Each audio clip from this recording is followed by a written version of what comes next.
உடல் எடையை குறைப்பதற்காக விசாரணை மேற்கொண்ட தமிழக அரசிடம் ஹேமச்சந்திரன் உயிரிழந்தது தொடர்பாக மருத்துவ குழுவினர் மேற்கொண்ட விசாரணை இன்று தமிழக அரசிடம் சமர்ப்பிக்கப்பட உள்ளது. விவரங்களோடு இணைகிறார் நம்முடைய செய்தியாளர் முனாஃப். வணக்கம். இந்த விவகாரம் தொடர்பான கூடுதல் தகவலை சொல்லலாம். புதுச்சேரி இளைஞர் ஹேமச்சந்திரன் உடல் பருமன் சிகிச்சையில் உயிரிழந்த விவகாரத்தில் மருத்துவ குழுவினர் விசாரணையை முடித்திருக்கிறார்கள். இன்று மாலை தமிழக அரசிடம் ஹேமச்சந்திரனுக்கு சிகிச்சை வழங்கப்பட்டது குறித்த அறிக்கையானது சமர்ப்பிக்கப்படுகிறது. இதுவரையில 25 பேரிடம் விசாரணை நடைபெற்று முடித்துள்ளதாக கூறப்பட்டிருக்கிறது. குறிப்பாக புதுச்சேரி இளைஞர் ஹேமச்சந்திரன் உடல் எடையை குறைப்பதற்காக தாம்பரம் அருகே உள்ள தனியார் மருத்துவமனையில் அறுவை சிகிச்சை செய்து கொள்ளும் போது உயிரிழந்த சம்பவம் தொடர்பாக மருத்துவ குழு கடந்த ஏப்ரல் 25 அமைக்கப்பட்டது.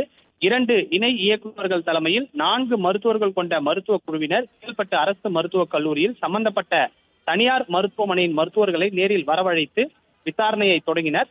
பொது மருத்துவ பிரிவு தலைவர், மயக்கவியல் குடல் அறுவை சிகிச்சை தலைவர், இதயவியல் மருத்துவர்கள் உள்ளிட்டோர் விசாரணையை நடத்தினர்.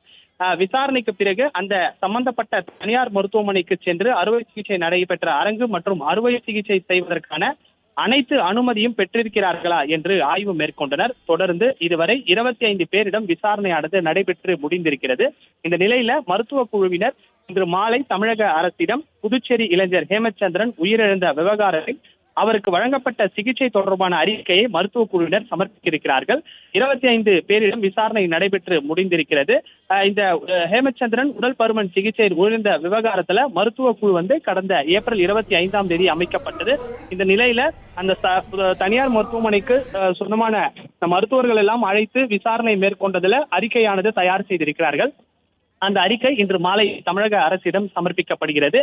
இந்த நிலையில அறிக்கை சமர்ப்பிக்கப்பட்ட பிறகு என்ன நடவடிக்கை தமிழக அரசு எடுக்கிறது என்பதை பொறுத்துதான் பார்க்க வேண்டும். இந்த நிலையில இந்த மருத்துவ குழுவினர் நடைபெற்ற இந்த குழுவின் விசாரணையின் அடிப்படையில தற்போது தமிழக அரசிடம் புதுச்சேரி இளைஞர் ஹேமச்சந்திரன் உயிரிழந்த விவகாரத்துல அவருக்கு வழங்கப்பட்ட சிகிச்சை தொடர்பான மருத்துவ குழு சமர்ப்பிக்கப்பட இருக்கிறது.